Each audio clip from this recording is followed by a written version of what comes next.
وہ سجدہ روح زمیں جس سے کانپ جاتی تھی، اسی کو آج ترستے ہیں ممبر و محراب۔ سنی نہ مصر و فلسطین میں وہ عزا میں نے دیا تھا جس نے پہاڑوں کو راشہ سیما۔ جلال آتش برق و سحاب پیدا کر، جلال آتش برق و سحاب پیدا کر، اجل بھی کانپ اٹھے جس سے وہ شباب پیدا کر۔ تو کسی انقلاب کی آمد کا انتظار نہ کر، جو ہو سکے تو خود ہی انقلاب پیدا کر۔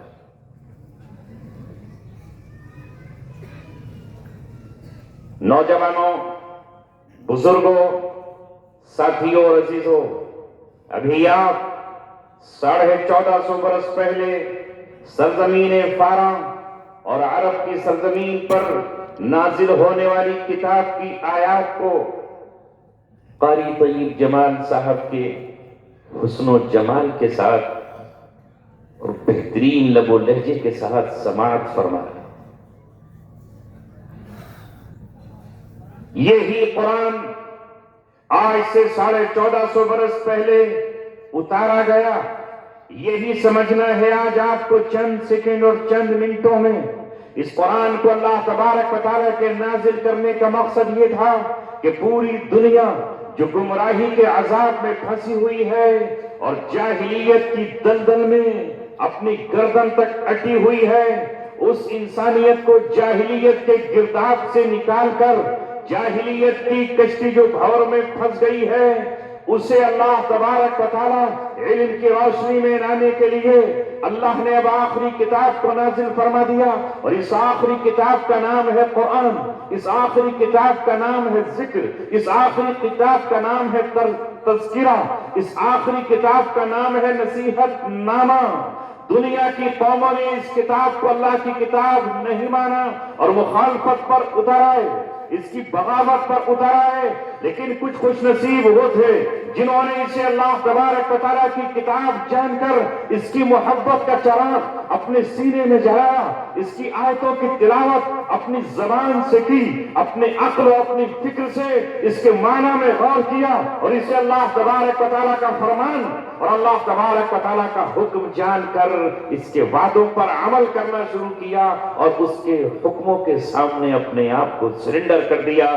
تو پھر یہی قرآن تھا جس نے عزت کا تاج ان کے سر پہ رکھا، ذلت کا تاج ان کی گردن سے نکال کے پھینک دیا۔ وہ ذلیل قوم تھے، وہ خوار تھے، زمانے میں ان کا کوئی نام نہیں تھا، اگر نام تھا اس وقت زمانے میں تو کسریٰ کی حکومت کا نام تھا، اگر نام تھا اس زمانے میں کسی کا تو رومیوں کا نام تھا، اگر اس زمانے میں کسی کی قوت اور طاقت کا دبدبہ تھا تو وہ قیصر کی طاقت تھی یا کسریٰ کی طاقت تھی۔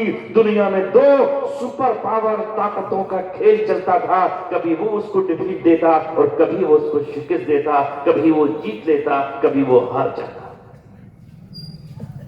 لیکن یہ قرآن ایران میں نہیں اترا، روم کے شہروں میں نہیں اترا، یہ قسطنطنیہ میں نہیں اترا۔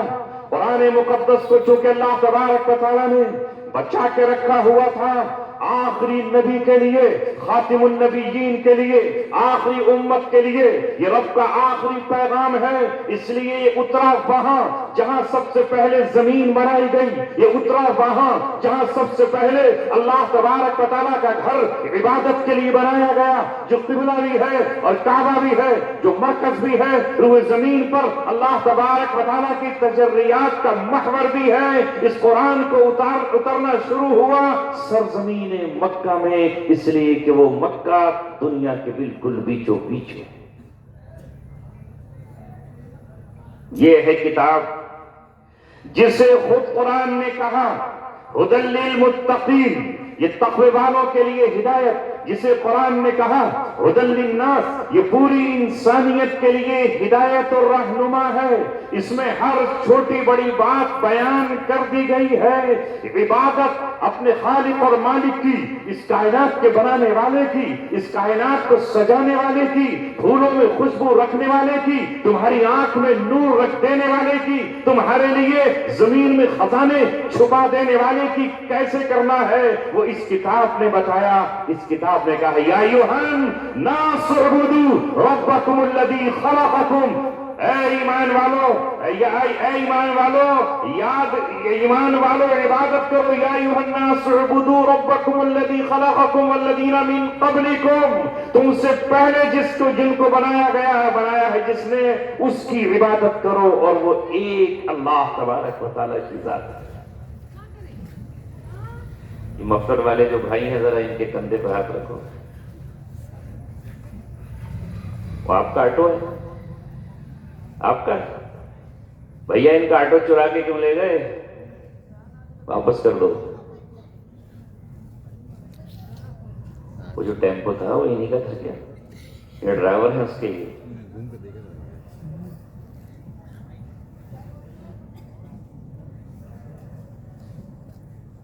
دل آپ کے کہیں اور ہیں، بدن کہیں اور ہیں، نگاہیں کہیں اور ہیں، چہرہ کہیں اور ہے، تو اللہ تبارک و تعالی بے طلبوں کو اپنی بات نہیں دیا کرتا۔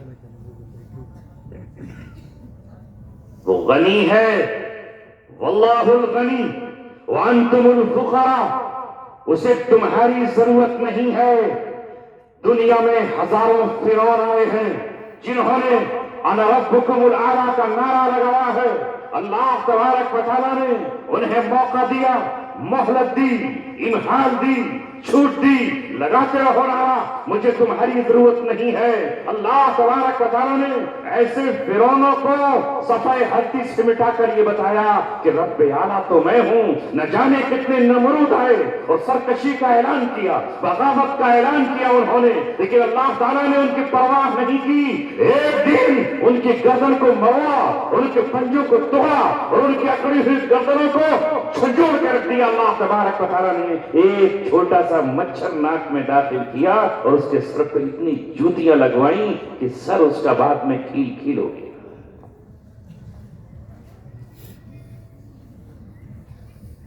اللہ تبارک و تعالیٰ کی ہمیں ضرورت ہے،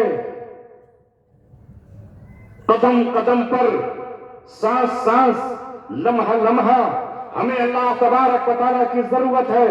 اسے ہماری کوئی ضرورت نہیں ہے، وہ بے نیاز ہے، وہ بے نیازی پر آئے تو دکھا دے اپنی بے نیازی۔ حضرت زکریا علیہ السلام کو آرے سے چیرا جاتا رہا، وہ تڑپتے رہے، لیکن اللہ تبارک و تعالیٰ بے نیاز، اسے کوئی ضرورت نہیں۔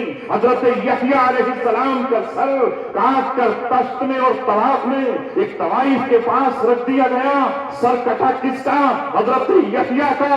وہ یحییٰ جس کی اس دل میں کبھی خواہش نفس غیر عورت کی پیدا ہی نہیں ہوئی، وہ یحییٰ برم بوالدیہ جو اپنے والدین کا فرما بردار تھا، ولم یکن جبارا عصیا، وہ نافرمان نہیں تھا۔ سر کٹتا رہا، خون بہتا رہا، مگر اللہ تبارک و تعالیٰ نے کوئی پرواہ نہیں کی، وہ قتل ہو گئے۔ یہاں تک کہ محمد رسول اللہ صلی اللہ علیہ وسلم کے گھرانے کے 18 افراد جو آپ کی بیٹی کے لال و لخت و جگر تھے، جو آپ کے نواسوں کی اولادیں تھے، ان میں آپ کا نواسا حضرت حسین بھی تھا، معصوم بھی تھے، جوان بھی تھے، بے گناہ بھی تھے، ولیوں کے امام بھی تھے، لیکن میدان کربلا میں ان پر تلواریں چلتی رہی، ان کا قتل ہوتا رہا، پیاس سے حلق سوکھا رہا، زبان چکی رہی، ہونٹوں پر پپڑی چمی رہی۔ اللہ تبارک و تعالیٰ بے نیاز ہے، نہیں بھیجا اللہ تبارک و تعالیٰ جبرائیل کو کہ جاؤ ان کی مدد کرو۔ میں اور آپ ہے کس کھیت کی مولی، ہے کس زام میں، میں اور آپ ہے کس گھمنڈ میں۔ یہی وجہ ہے کہ جب بدر میں محمد صلی اللہ علیہ وسلم نکلے، آپ کے ساتھ محض 313 افراد ہیں جو ننگے ہاتھ ہیں، خالی بدن ہیں، اونٹ بھی سوار ہونے کو نہیں ہے، سوار ہونے کو گھوڑے تک نہیں ہیں، مقابلے کے لیے کوئی چیز ان کے پاس نہیں ہے سوائے زنگ آلود چند تلواروں کے۔ تو اس وقت اللہ کے رسول صلی اللہ علیہ وسلم نے اس بات پر ناز نہیں کیا کہ آج میرے ساتھ عمر ابن خطاب ہے، آپ نے یہ ناز نہیں کیا کہ آج میرے ساتھ حمزہ جیسا اسد اللہ کا شیر ہے، آپ نے اس بات پر ناز نہیں کیا کہ میرے ساتھ حیدر کرار علی صاحب ذوالفقار ہے، بلکہ اللہ تبارک و تعالیٰ سے دعا مانگنے کے لیے آمینہ کا لال بیٹھ گیا، امت کو سمجھایا، انسانیت کو بتایا اور یہ کہا کہ اللہ تبارک و تعالیٰ اس بات کا محتاج نہیں ہے کہ وہ ان کی حفاظت ہی کرے، اگر اس نے نصرت نہیں کی، اگر اس نے مدد نہیں بھیجی، اگر اس نے تعاون نہیں کیا، اگر اس نے اللہ رب العزت نے تائید نہیں کی تو یہ 300 کے 313 بھی ہلاک ہو سکتے۔ تبھی تو دعائیں مانگ رہے تھے، نہیں مانگ رہے تھے، تبھی تو دعائیں مانگ رہے تھے اپنے عریش میں۔ ایسی گریا و زاری، ایسی زار و الحاح کیا آپ نے کہ چادر مبارک کاندھے سے نیچے گر جاتی ہے، آسمان کی طرف ہاتھ اٹھ جاتے ہیں، اے رب ان کی مدد فرما دیجئے، نصرت بھیج دیجئے، تائید بھیج دیجئے۔ تبھی تو کہا اللہ تبارک و تعالیٰ سے اللہم ان تہلک ہذہ العصابہ، اگر یہ جماعت ہلاک کر دی تو نے تو چاہے تو اسے بھی ہلاک کر سکتا ہے۔ سر یحییٰ کا کٹتا رہا، کوئی مدد کو نہیں آیا، زکریا کے جسم کے ٹکڑے ہوتے رہے، پیڑ نے بھی پناہ نہیں دی۔ بنی اسرائیل کے سینکڑوں ہزاروں لاکھوں بچے تہے تیغ ہوتے رہے، مائیں روتی رہی، بہنیں تڑپتی رہی، دادا بوڑھا فریاد کرتا رہا، دادی آگے بڑھ کے مدد نہیں کر سکتی تھی، جسے قرآن نے فرعون کا تذکرہ اور آل فرعون کا تذکرہ کرتے ہوئے کہا ہے یذبحون ابناءہم ویستحیون نساءہم، بچے قتل کر دیے جاتے۔ اللہ تبارک و تعالیٰ نے 400 سال تک وسیع نصرت نہیں بھیجی کہ فرعون ہٹ جاتے اقتدار سے۔ کتنے دنوں تک رہے؟ 400 سال رہے۔ تجھ کو کرنے ہیں ہزاروں دشتے، مسترب کیوں پہلی ہی منزل میں ہے۔ اس لیے اللہ کے رسول دعا مانگ رہے ہیں اور اللہ تعالیٰ سے کہہ رہے ہیں اللہم ان تہلک ہذہ العصابہ لن تعبد علی الارض ابدا، اے اللہ یہ میری 13 سال کی مکے کی اور 2 سال کی مدینے کی محنت ہے، میں انہیں یہاں لے آیا ہوں، اگر تو ان کی نصرت نہیں کرے گا تو سامنے ہزاروں کا لشکر ہے، سامنے بہت بڑا لشکر جرار ہے، اگر نصرت نہیں آئی تو یہ گھوڑوں کی ٹانکوں ہی سے کچلے جا سکتے ہیں، اگر لیکن یہ کچل دیے گئے، یہ قتل کر دیے گئے، یہ فنا کے گھاٹ اتار دیے گئے، یہ موت کے منہ میں دھکیل دیے گئے، تو اے رب تو بھی یاد رکھ کہ اس وقت ہوئے زمین پر اگر کوئی تیرا ہے تو وہ یہ ہے، اگر کوئی تیرا نام لے رہا ہے تو وہ یہ ہے، اگر توحید کا چراغ کسی کے دل میں روشن ہے تو وہ یہ ہے، اگر لا الہ الا اللہ کا اقرار کسی کی زبانوں اور دل پر ہے تو وہ یہ ہے، اگر زمین پر تیرا قرآن پڑھنے والا کوئی ہے تو وہ یہ ہے۔ اللہ تبارک و تعالیٰ یہ تیرے ہیں، اگر آج یہ سب کے سب ہلاک ہو گئے تو تو بھی یاد رکھنا کہ قیامت تک تیرا پرچم اٹھانے والا کوئی نہیں۔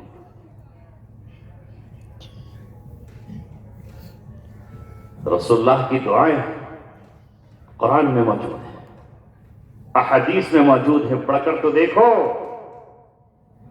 اللہ تبارک و تعالیٰ بڑا بے نیاز ہے، بڑا حلیم بھی ہے، متحمل بھی ہے۔ اللہ تبارک و تعالیٰ آزماتا ہے تو آزماتا رہتا ہے، آپ سنتے ہو، آپ کو سنایا جاتا رہتا ہے۔ آپ نے اہل مکہ سے مایوس ہو کر ان کے ظلم و ستم سے بچا کر جب آپ طائف کے مقام پر پہنچے ہیں اور آپ نے جا کر کے 3 سرداروں سے بات کی ہے تو تینوں سرداروں نے آپ کو کتنا تلخ جواب دیا ہے۔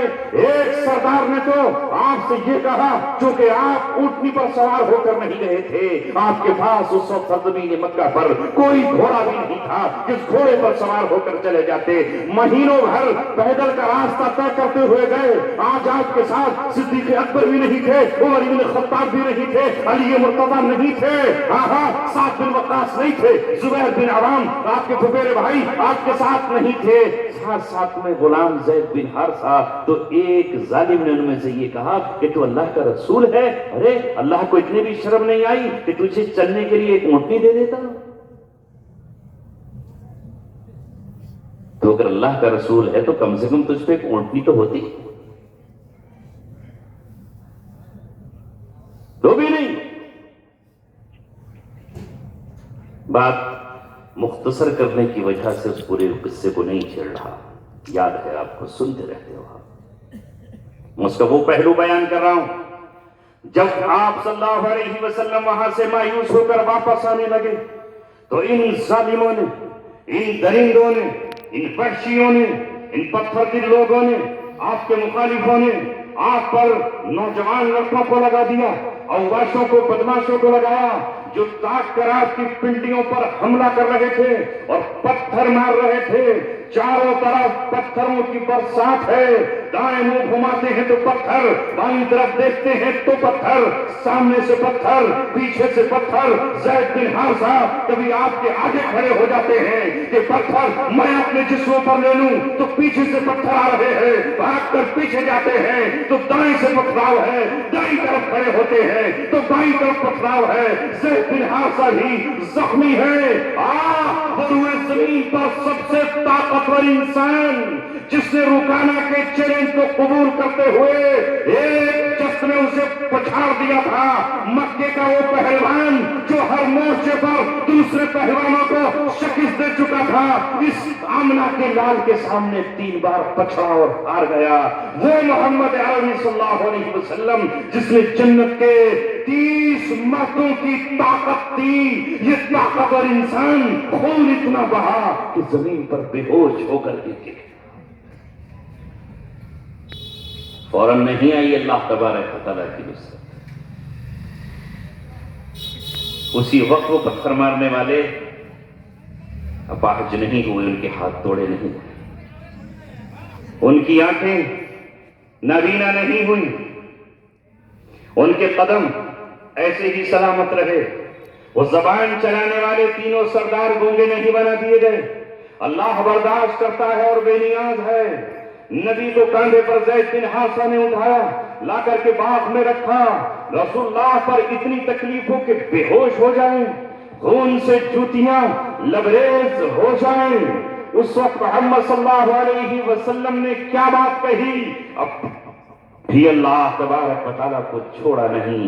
آج شکایت کے لہجے میں کہا، اللہم الیک اشکو ضعف قوتی وقلت حیلتی وحوانی علی الناس یا ارحم الراحمین۔ میں آج اپنی کمزوری کی، اپنی بے بسی کی، اپنی بے کسی کی شکایت تجھی سے کرتا ہوں۔ لوگوں کی ہٹنگ اور ذلت آمیز گفتگو کی شکایت تجھی سے کرتا ہوں میرے مولا۔ مجھے کس کے حوالے کر دیا ہے؟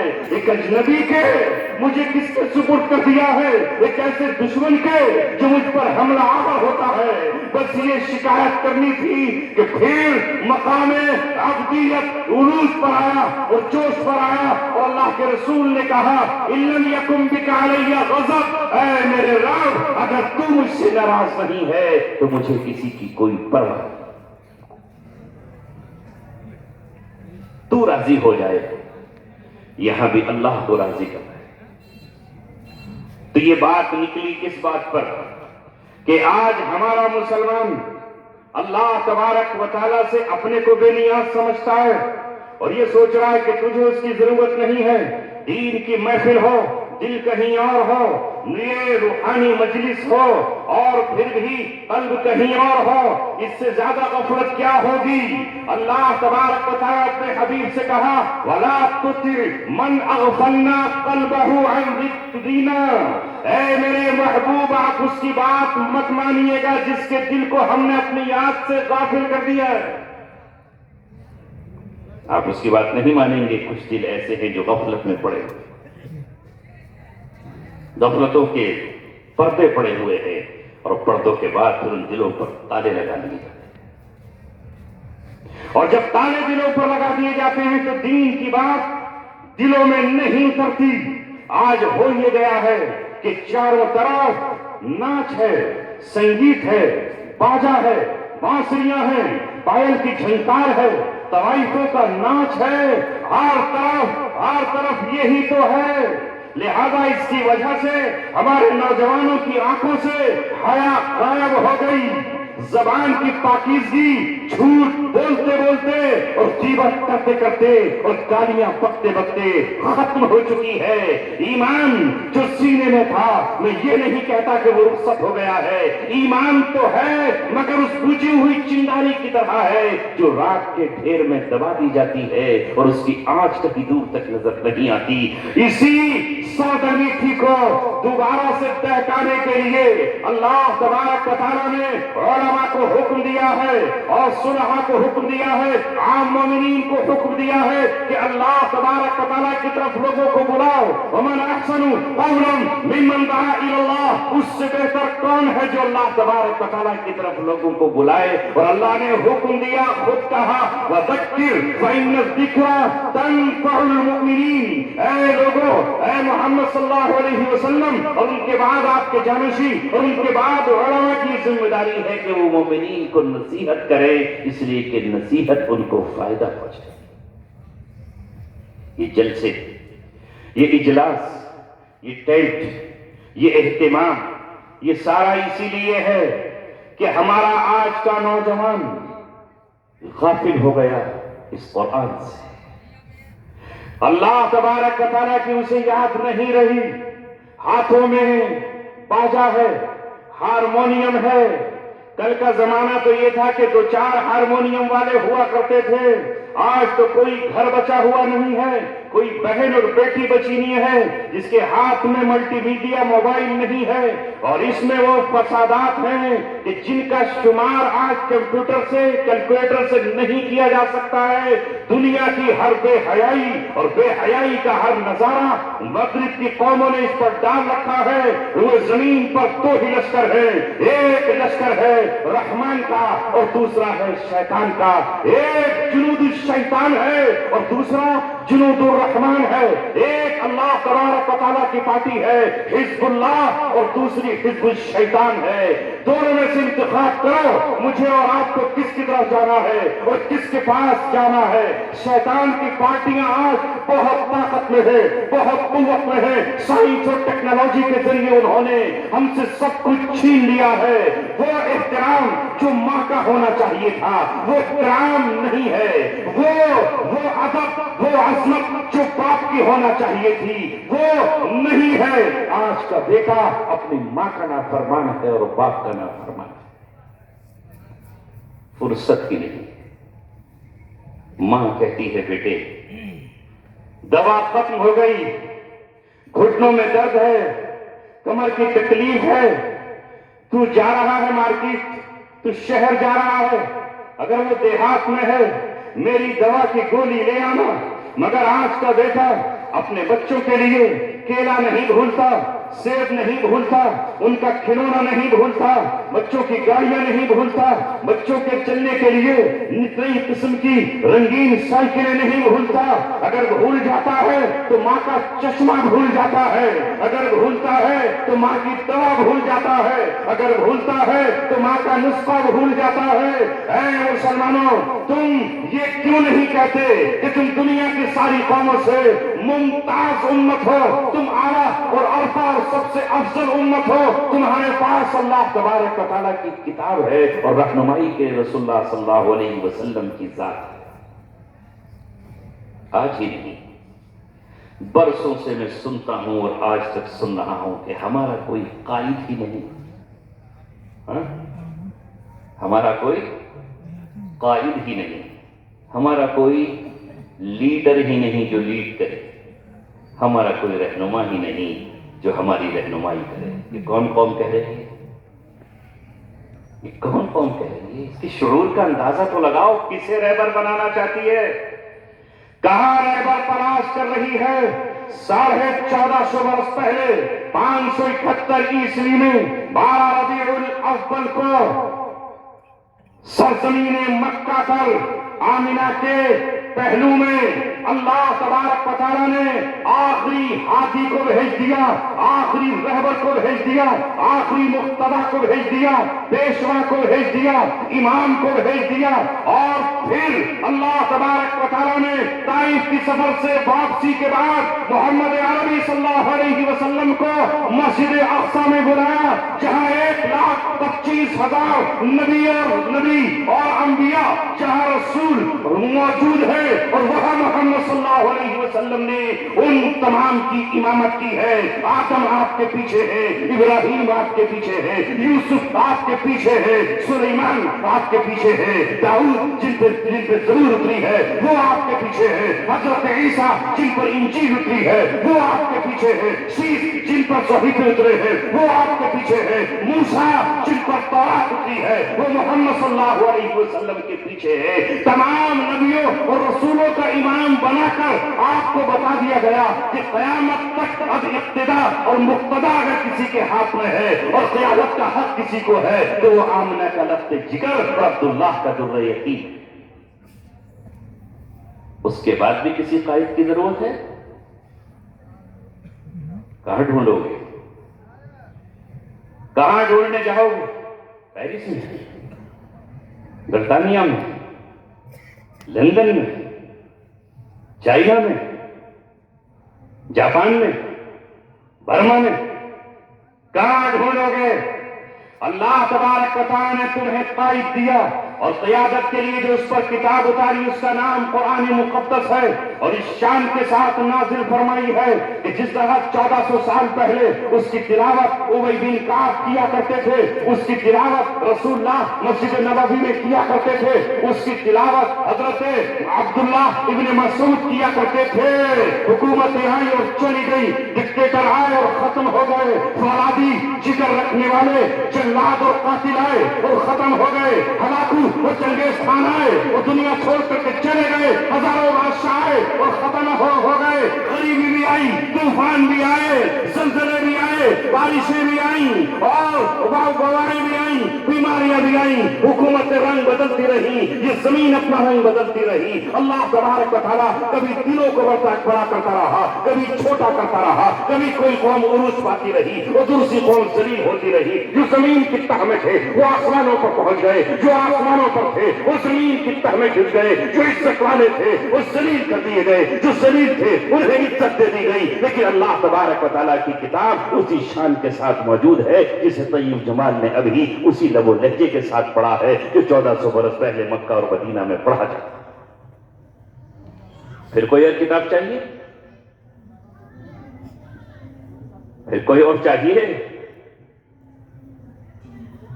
جب تمہارا ایمان اور عقیدہ یہ ہے کہ جن پر انجیل اتری ہے اور جو تورات کی طرف بلانے کے لیے بنی اسرائیل کو آئے وہ بھی قرب قیامت جب دمشقی جامع اموی پر اتریں گے اور امت کی نصرت کے لیے آئیں گے، ہاں وہ عیسیٰ ابن مریم جو روح اللہ بھی ہے، جو کلیمت اللہ بھی ہے، جو اللہ تبارک و تعالیٰ کی آیت اور نشانی ہے، وہ بھی محمد صلی اللہ علیہ وسلم کی شریعت پر چلیں گے۔ ان کا رہبر و رہنما بھی محمد صلی اللہ علیہ وسلم ہے۔ اور یہاں تک کہ جب وہ جامع اموی میں کھڑے ہوں گے تو اقامت کہہ دی گئی ہوگی، حضرت امام مہدی مصلی پر کھڑے ہو جائیں گے، وہ پیچھے ہٹ کر کہیں گے اے رسول، اللہ کے رسول جو رسول بن کر آئے تھے، نماز تم پڑھاؤ۔ تو حضرت عیسیٰ کہیں گے نہیں، یہ قیادت اور امامت تو رسول اللہ کا حق ہے اور تم رسول اللہ کے نواسی کی حیثیت رکھتے ہو، میں تمہاری ابتدا میں دجال کے قتل اور تمہاری نصرت کو آیا ہوں،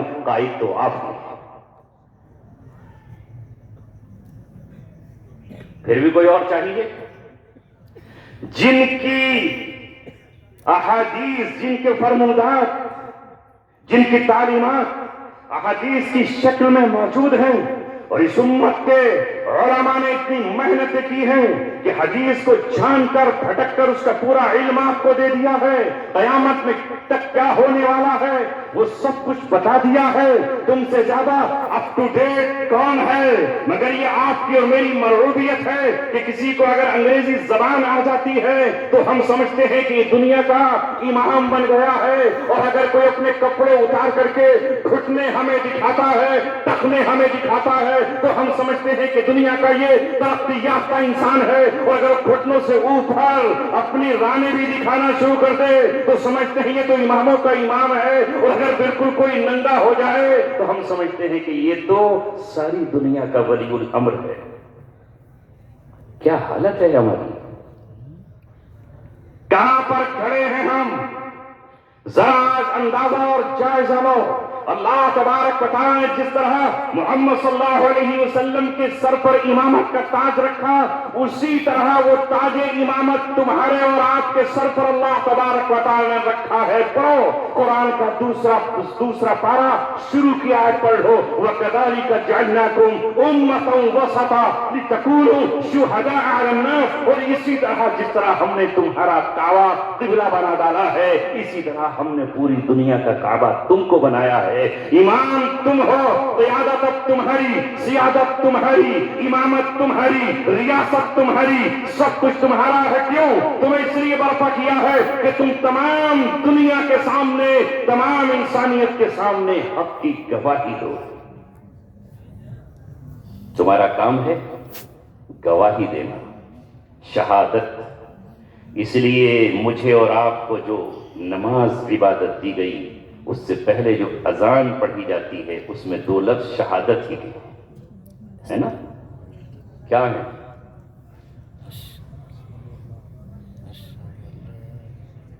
شرماؤ مت، کوئی ڈانٹے گا نہیں۔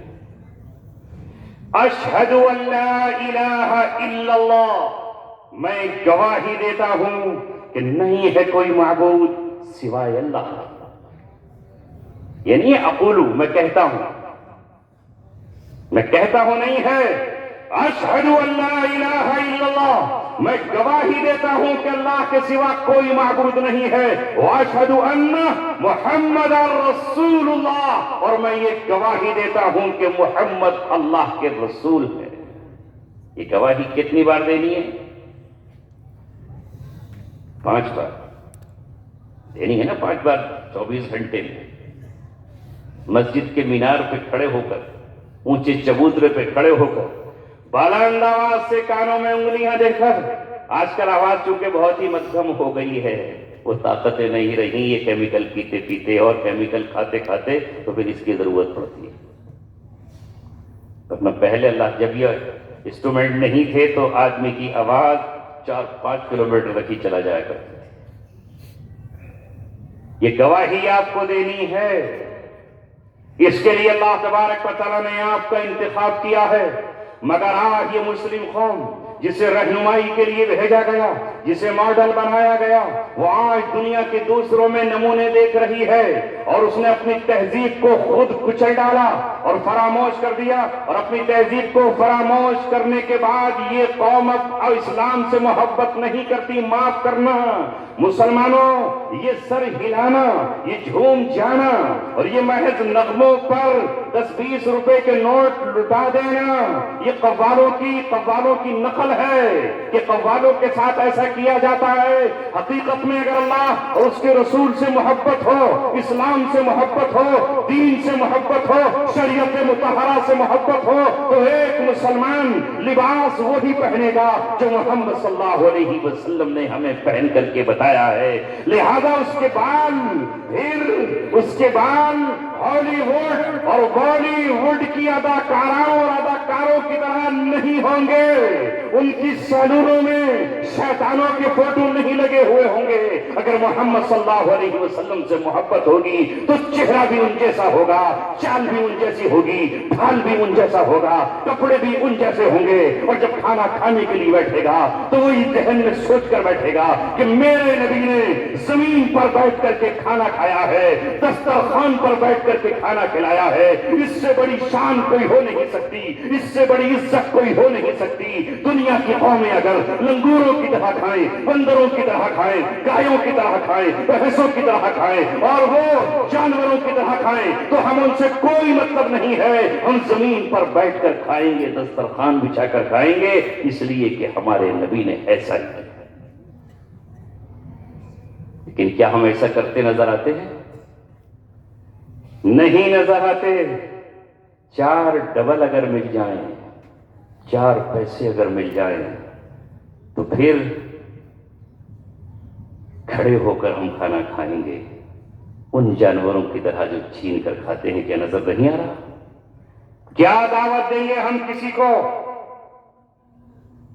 کیسے پہنچائیں کہ اسلام کی شان یہ ہے؟ ہماری شادیوں کا امتیاز یہ تھا کہ وہ نہایت سادہ ہوں، جو اللہ کے رسول صلی اللہ علیہ وسلم نے بتائی، نہ نمائش ہو، نہ دکھاوا ہو۔ وہ مال جو اللہ تعالیٰ نے دیا ہے اسے برباد کرنے کی قطعاً ہمیں کوئی اجازت نہیں دی گئی۔ ایک ایک سکے کا ہم سے حساب ہوگا، جس طرح خون کے قطروں کا حساب ہوگا، جس طرح اللہ تبارک و تعالیٰ نے ہمیں مال دیا ہے، یہ مال نعمت ہے، یہ فضل ہے، یہ خیر ہے، اسے برباد کرنے کا ہمیں حکم نہیں دیا۔ اس سے پہلے اللہ تعالیٰ نے قرآن میں کہا وَآتِ ذَا الْقُرْبَىٰ حَقَّهُ وَالْمِسْكِينَ وَابْنَ السَّبِيلِ، تم رشتے داروں کے حق ادا کرو، مسکینوں کے حق ادا کرو، مسافروں کے حق ادا کرو، وَلَا تُبَذِّرْ تَبْذِيرًا، اور مال کو فضول خرچی میں مت اڑاؤ، مال کو فضول خرچی میں مت اڑاؤ۔ ان المبذرین کانوا اخوان الشیاطین، یہ جو فضول خرچی کرنے والے ہیں، بے مقصد کے دولت بہانے والے ہیں، یہ شیطان کے بھائی ہیں۔ قرآن نے تو ہمیں شیطان کا بھائی قرار دیا اور ہم وہی تو بن رہے ہیں۔ نیوز 24 نے آج ایک خبر چلائی، اچانک ہاتھ پڑا دیکھتے ہیں، سدھارتھ نگر کا واقعہ ہے۔ چہروں سے اور کپڑوں سے مسلمان نظر آتے تھے، دولہے پر نوٹ برسائے جا رہے ہیں۔ کائے سے؟ بتاؤ کہاں سے؟ دولہا گھوڑی پر بیٹھا ہے اور نوٹ بلڈوزر سے، JCB کے اوپر بیٹھے ہوئے ہیں، وہ چھتوں پر کھڑے ہیں، نوٹوں کی بارش ہو رہی ہے، جس طرح بارش پھولوں کی ہو یا جس طرح بارش قطروں کی ہو، پانی کی ہو، اس طرح نوٹ برسائے جا رہے ہیں۔ یہ بتایا جا رہا ہے کہ ہمارے پاس یہ دولت ہے، ہمارے پاس یہ ثروت ہے، اور دوسری طرف حال ہے کہ نہ جانے کتنی بیوائیں ہیں جن کے پاس یتیم بچے ہیں اور وہ اپنے بچوں کے لیے 2 وقت کا کھانا تیار نہیں کر پا رہی ہیں۔ نہ جانے کتنے قیدی ہیں جو جیل کی سلاخوں میں بند ہیں اور ان کے پاس جرمانہ ادا کرنے کے لیے پیسہ نہیں ہے، ضمانت بھرنے کے لیے ان کے پاس سرمایہ نہیں ہے۔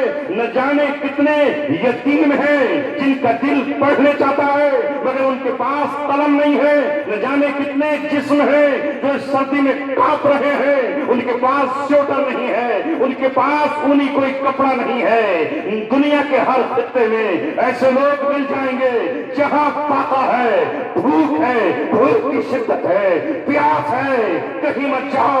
آج اس میڈیا نے ساری دنیا کو دستک بام کر دیا ہے۔ فلسطین کی سرزمین پر ایسا ہی بھیڑ ہے جیسے تمہاری بھیڑ بیٹھی ہے، اور ایک ڈبل روٹی کے لیے لائنیں لگی ہوئی ہیں، کمزور پیچھے ہیں، طاقتور آگے ہیں۔ ایک ٹکڑا ہمیں دے دو، پانی کا ایک گلاس ہمیں دے دو، ایک روٹی ہمیں دے دو۔ جو طاقتور ہے اسے ایک روٹی مل گئی۔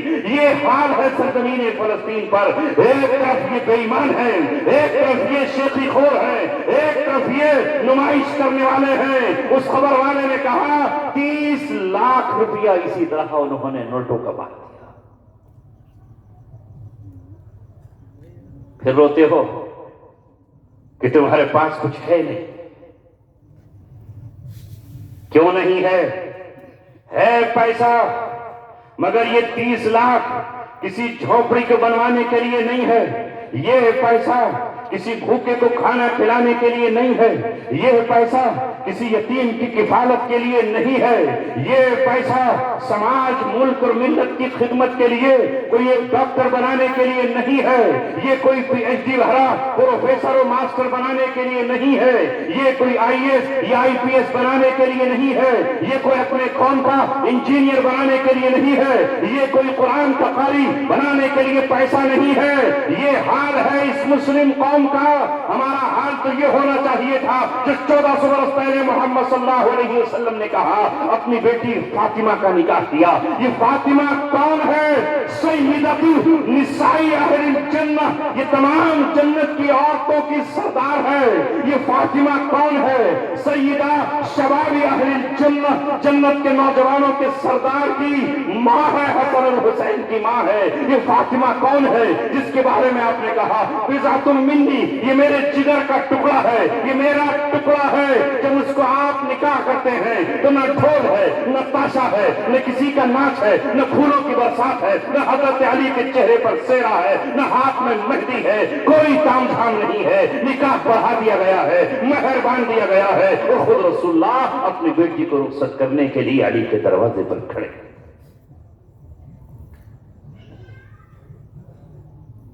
ہے ہم میں سے کوئی ایسا نوجوان کرنے والا؟ بڑی بات تو چھوڑو، یہ منہ اور مسور کی دال وہ چھوڑو، یہ جو معاشرے کی برائیاں ہیں انہی سے لڑنے کی ہم میں ہمت و جرأت نہیں ہے، اپنے رشتے داروں سے روٹ جانے کا حوصلہ نہیں ہے۔ وہاں محمد رسول اللہ تو اپنے رشتے دار کیا پوری قوم سے روٹ گئے، چچا ابو لہب کو چھوڑ دیا، ابو طالب کو بھی ٹکا سا جواب دے دیا، اے چچا اگر تم گھبرا گئے ہو اور قریش مکہ کے سامنے تم نے سپر ڈال دی ہے اور تم کہتے ہو کہ میں اپنے رویے میں نرمی لے آؤں، تو قسم اس ذات کی جس نے محمد کو پیدا کیا ہے، اس کے قبضے میں جس کی جان ہے، جو تحریک، جو مشن اللہ تعالیٰ نے مجھے سونپا ہے، میں اسے منزل تک پہنچا کر رہوں گا، یا تو میں اسے غالب کر دوں گا یا اس راہ میں شہادت کا جام پی کر کے رخصت ہے۔ ہمارے اندر ہی ہمارا دوست ڈی جے بجاتا ہے، ہم اس شادی میں شرکت کرتے ہیں، ہمارا سمدھی ہمارے سامنے ایسے کام انجام دیتا ہے مگر ہم اس کو روکتے نہیں ہیں، ہمارے نوجوان ہاتھوں میں مہندیاں لگاتے ہیں اور اب اس پر کوئی نکیر نہیں کرتے، گلے میں سونے کی چین پہنتے ہیں جو پہننا حرام ہے۔ یہ کس کی اقتدا کر رہا ہے؟ تیرا رہبر، تیرا رہنما، تیرا محبوب، تیرا مقتدی حضرت عمار بن یاسر نہیں ہے، یاسر نہیں ہے۔ تو حضرت علی سے محبت نہیں کرتا، تو محبت کرتا ہے نچکیوں سے، ناچنے گانے والوں سے۔ تیرے دل میں محبت ہے سلمان خان کی، وہ اگر کان میں رنگ پہن کر آئے گا تو تو بھی اپنا کان چھلا لے گا، وہ اگر سونے کی چین پہن کر آئے گا تو تو بھی ویسی ہی چین پہنے گا۔ تیرا رہنما شاہ رخ خان ہے جس کا کچھ پتہ نہیں کہ وہ آدھا کیا ہے اور آدھا کیا ہے، وہ کہتا ہے میں تو آدھا یہ ہوں اور آدھا وہ ہوں۔ جس کی پہچان ہی نہ ہو وہ کیا ہوتا ہے؟ خنثی مشکل ہوتا ہے۔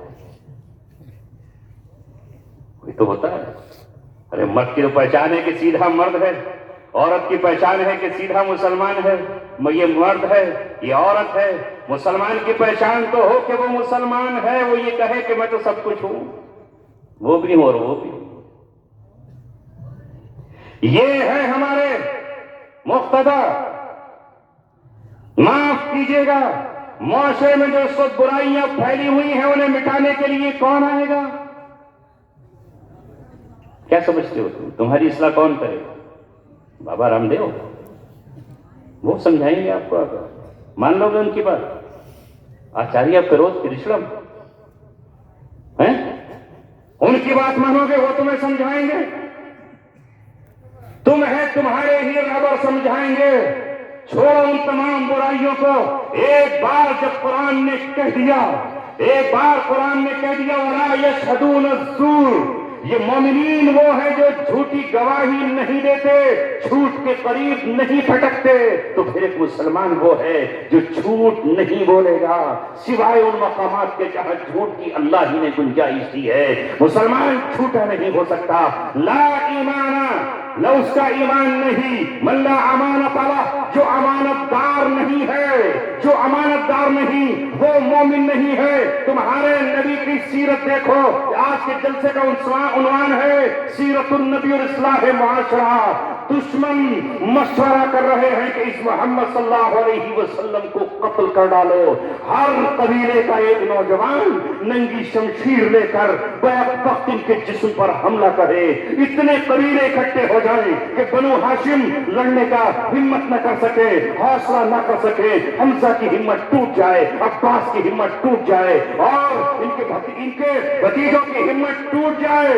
آخر میں محمد صلی اللہ علیہ وسلم کے قتل پر خون بہے پر راضی ہو جائیں. یہ قتل کی مجلسیں ہیں, دارالندوہ میں میٹنگ ہے, دروازے پر کھڑے ہوئے ہیں. محمد صلی اللہ علیہ وسلم کو آج ہجرت کا حکم ہے, جانے کا حکم ہے. کوئی اور ہوتا, دنیا کا لیڈر ہوتا, کوئی دنیا کا اور سربراہ ہوتا تو ان کی ساری امانتیں لے کر چلا جاتا کہ کل ان کو انہی کے خلاف استعمال کروں گا, اسی سے اسلحہ خریدوں گا جو ان کے خلاف استعمال ہوگا. میں اپنے چاہنے والوں کو یہ دے دوں گا جو ان کے خلاف استعمال کریں گے. مگر اسی وقت حضرت علی سے کہا, اے علی, یہ امانت خدا کی ہے, یہ امانت خدا کی ہے, یہ امانت خدا کی ہے, یہ امانت خدا کی ہے. تمہیں میرے بستر پر لیٹنا ہے, گھبراؤ مت, تمہیں کوئی قسم نہیں پہنچائے گا. میری چادر میں لیٹ جاؤ. یہ چادر تمہیں سکون کی ایسی نیند لے کر آئے گی کہ تمہیں کبھی زندگی میں نیند آئی ہی نہیں. کس کی امانتیں تھیں بتاؤ؟ وہ امانتیں کس کی تھیں؟ وہ امانتیں تھیں دشمنوں کی, جنہوں نے آپ کے راستے میں کانٹے بہائے تھے, وہ بچھائے تھے. وہ امانتیں ان کی تھی جنہوں نے آپ کی کمر پر اوجھڑی ڈال کر کے جشن منایا تھا. وہ امانتیں ان کی تھی جنہوں نے آپ کے گلے میں پھانسی کا پھندا ڈالا تھا اور اس کو امیٹ دیا تھا. وہ امانتیں ان کی تھی جنہوں نے آپ کو زخمی کرنے کی کوشش کی تھی. یہ امانتیں ان کی تھی جو آپ کو قذاب, آپ کو جھوٹا اور آپ کو ساحر اور آپ کو جادوگر اور آپ کو شاعر کہتے تھے. 13 سال تک جنہوں نے کوئی کسر نہیں چھوڑی تھی آپ کے خلاف, لیکن آپ ان کی امانتوں کو واپس کرا کر قیامت تک کے لیے اپنے ماننے والوں کے لیے یہ حکم دیتے ہیں اور دنیا کی دوسری لوگوں کے لیے نمونہ بناتے ہیں کہ محمد صلی اللہ علیہ وسلم کی ذات وہ ہے جس نے دشمنوں کی امانت میں بھی کوئی خیانت نہیں. اب ذرا اپنے کو ٹٹول لو. ہمارے پاس کوئی امانت آ جائے تو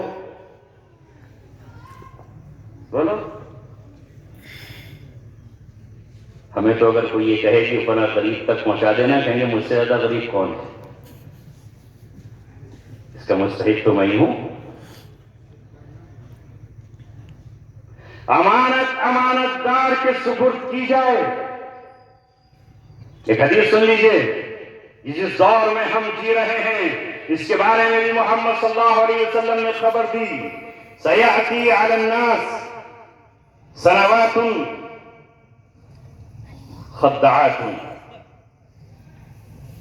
یا سنان خدعات, دھوکے کے سال آ جائیں گے لوگوں پر. عنقریب دھوکے کے سال آئیں گے جس میں دنیا دھوکے بازوں کے کنٹرول میں ہوگی. ظاہر کچھ اور ہوگا, باطن کچھ اور ہوگا.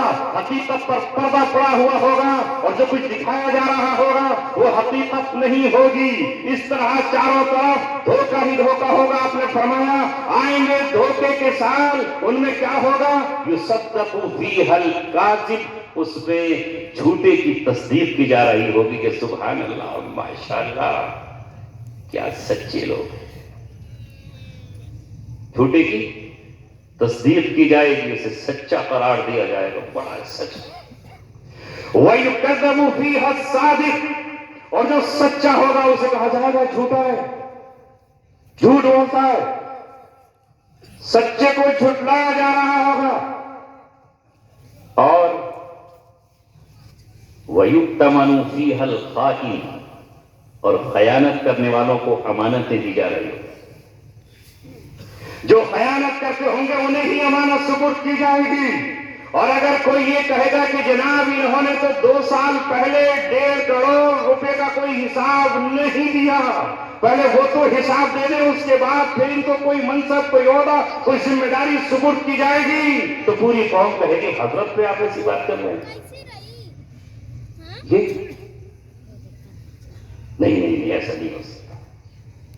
سوچو، حضرت سے مراد مولانا ہی نہیں، کوئی بھی حضرت ہو سکتے ہیں، وہ حضرت انجینئر بھی ہو سکتے ہیں، وہ حضرت ڈاکٹر بھی ہو سکتے ہیں، وہ حضرت ماسٹر بھی ہو سکتے ہیں، کوئی بھی ہو سکتا ہے۔ کوئی محاسبہ نہیں، کیا ہو رہا ہے نہیں، تو جو خائن ہیں انہیں امانتیں سپرد کی جائیں گی۔ وَيُخَوَّنُ فِيهَا الْأَمِينَ، اور جو امین ہوگا اسے کہا جائے گا اسے مت دینا، کھا جائے گا، اس کو مت دینا، یہ تو کھا جائے گا۔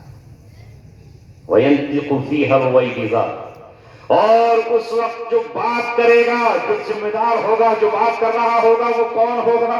وہ فاسق ہوگا یا بے وقوف ہوگا، یعنی عیب گھٹیا انسان ہوگا اور قوم کے معاملوں میں دخل دیا کرے گا۔ اگر غور کرو گے تو لگے گا کہ شاید اسی دور سے گزر رہے۔ ضرورت ہے اس بات کی کہ امانت دار کے سپرد کی جائے، اور امانت سے مراد پیسہ ہی نہیں ہے، اگر کوئی منصب اور کوئی عہدہ ہے تو وہ بھی جو اس کا اہل ہو اس کو دیا جائے۔ قرآن نے کہا یا ایھا الذین آمنوا ان تؤدوا الامانات الی اہلھا، امانتیں ان کے سپرد کرو جو اس کے اہل ہے، اور جو اہل نہیں ہے اس کے امانت سپرد نہیں کی جائے۔ یہ اسلام کا قانون ہے، اللہ تبارک و تعالیٰ کا حکم ہے۔ جب تک امانت دار کو دی جاتی رہی، زمین پر عدل قائم رہا، انصاف قائم رہا، اور جب امانتیں امانت دار کے سپرد نہیں کی جائیں گی تو تباہی آئے گی، بربادی آئے گی۔ یہی تو ہمارا امتیاز ہے کہ محمد صلی اللہ علیہ وسلم کے بعد سب سے پہلا خلیفہ، اسلام کا سب سے پہلا امیر کس کو منتخب کیا گیا بتاؤ؟ وہ ابوبکر صدیق رضی اللہ تعالیٰ عنہ ہے، اس لیے کہ وہی اس امانت کے اہل ہیں، وہی اس کے اہل تھے۔ اسلام خاندانی سسٹم کا مخالف ہے، وہ اس کی بات نہیں کرتا کہ کون کس کا بیٹا ہے اور کون کس کی اولاد ہے۔ نبی پاک صلی اللہ علیہ وسلم نے رشتوں کی بنیاد پر، ناطوں کی بنیاد پر، خون کی بنیاد پر، مال کی بنیاد پر انتخاب نہیں کیا ہے، ان تمام جاہلیت کی رسموں کو توڑا ہے۔ لہذا آپ نے اپنی زندگی ہی میں کمانڈر ان چیف بنا کر زید بن حارثہ کو غزوہ موطا میں بھیجا، جو نسل کے اعتبار سے غلام تھے، جو قریشی نہیں تھے، جو ہاشمی نہیں تھے، جو مدینے کے نہیں تھے، وہ غلام تھے، بیچ دیے گئے تھے، آپ نے انہیں آزاد کیا تھا اور آزاد کرا کر کے بیٹا بنایا تھا۔ ان کے انڈر میں آپ کا چچیرا بھائی جعفر طیار ہے، ان کے انڈر میں ایک انصاری صحابی عبداللہ بن رواحہ ہے، اور انہی کے انڈر میں بنو امیہ کا شہزادہ خالد بن ولید رضی اللہ تعالیٰ عنہ ہے۔ ان پر لوگوں نے اعتراض کیا کہ اس غلام کو امیر بنا رہے ہیں۔ محمد صلی اللہ علیہ وسلم نے کہا کہ یہی تو میں اپنی امت کو بتانے آیا ہوں، انسانیت کو سکھانے کے لیے آیا ہوں کہ میرے یہاں غلام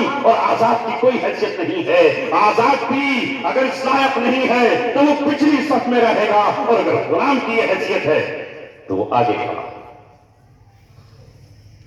اور پھر آپ نے وفات سے چند روز قبل آپ نے انہی کے بیٹے زید بن حارثہ کو جنرل بنایا، امیر بنایا، فوج کا انچارج بنایا، اور جب لوگوں نے اس پر اعتراض کیا تو آپ کا چہرہ سرخ ہو گیا اور آپ کی زبان پر یہ جملہ آیا کہ تم نے پہلے اس کے بعد زید بن حارثہ پر اعتراض کیا تھا اور اب اس پر اعتراض کرتے ہو۔ وہ محض 17 سال کا نوجوان ہے، وہ 17 سال کا نوجوان قیادت کرنے کے لیے رومی حکومت کی طرف جاتا ہے، اور اسی سنت کو اور اسی طریقے کو اور اسی نہج کو برابر قرار رکھتے ہوئے ابوبکر صدیق رضی اللہ تعالیٰ نے یہ کہا تھا میں اسامہ بن زید کے لشکر کو روانہ کر کے رہوں گا، کچھ نہیں بدلوں گا، نہ واپس بلاؤں گا، نہ مدینے کی حفاظت کے لیے روکوں گا۔ میرے نبی نے جسے امام بنا دیا اور امیر بنا دیا وہی رہے گا، اس کے علاوہ کوئی اور نہیں ہوگا۔ تمہارے نزدیک ہوا کرے ہاشمی قریشی فلاں اور فلاں، اسلام کا ضابطہ یہ ہے۔ کتنے سال کے ہیں وہ؟ 17 سال کی عمر ہے۔ اب تو ہمارے بڑے کھڑے ہو جائیں گے کہ اکابر کے سامنے یہ اصغر، کبیر کے سامنے صغیر۔ کبرا کے سامنے صغرا، اس کی کیا حیثیت ہے؟ یہ ہے کون؟ یہ کہاں سے آیا ہے؟ اچھا پرانے خاندان کا نہیں، اس کا مستحق میرا بیٹا ہے۔ یاد رکھو، جب قیصر و کسریٰ کی سنت مسلمان اختیار کرنے لگے تو پھر ذلت کے طاق ان کے سروں پر مسلط ہوں گے۔ ہماری چاہت کیا ہوتی ہے؟ ہماری ہی زندگی میں ہمارے بیٹے کے سر پر تاج باندھ دیا جائے، چاہے اسے قرآن پڑھنا آتا ہو یا نہ آتا ہو، اسے غسل کے مسائل آتے ہو یا نہ آتے ہو، یہی اس مسجد کا امام رہے گا۔ کہ ہندوستان کی بڑی مساجد کا یہ حال نہیں دیکھ رہے ہو؟ داڑھیاں کٹی ہوئی ہیں، قرآن پڑھنے پہ قادر نہیں ہے، تقویٰ طہارت کا نام تک نہیں ہے، لیکن تاج پوشی ان کی ہو رہی ہے۔ اسلام کے گلے پر تیشہ کس نے چلایا ہے؟ اس کی گردن پر چھری کس نے چلائی ہے؟ ہم نے چلائی ہے۔ کاش ہم صلاحیتوں کو پہچانتے اور امانتدار کے سپرد کرتے۔ آج مسجدوں کے متولیوں کا کیا عالم ہے؟ اچھے لوگ پیچھے ہٹ جاتے ہیں، ایک شرابی، کوئی کبابی، کوئی چوری، کوئی زانی، کوئی ڈاکہ ڈالنے والا، یہاں تک کہ ڈاکوؤں کا سردار اور قاتلوں کا سردار مسجدوں کا امام بنا ہوا ہے، اور لوگ جا کر کے اس کو سلامی پیش کرتے ہیں کہ حضرت واہ کیا شان ہے آپ کی کہ پورے ضلع میں اس نیک بات کہاں ہے؟ معاشرے کی اصلاح گھر سے لے کر کے حکومت کے ایوانوں تک آپ کو کرنا ہوگی۔ آپ کو بازاروں سے لے کر کے کھیت کھلیانوں تک اصلاح کرنی ہوگی۔ آج قدم قدم پر سب کچھ ختم ہو چکا ہے۔ یہ مسلمان نہ اپنی زکوٰۃ نکالتا ہے، نہ خیرات کی طرف آگے بڑھتا ہے، اپنے مال کو روکے ہوئے ہے اور زکوٰۃ کو اپنے ہاتھوں میں تھامے ہوئے ہے۔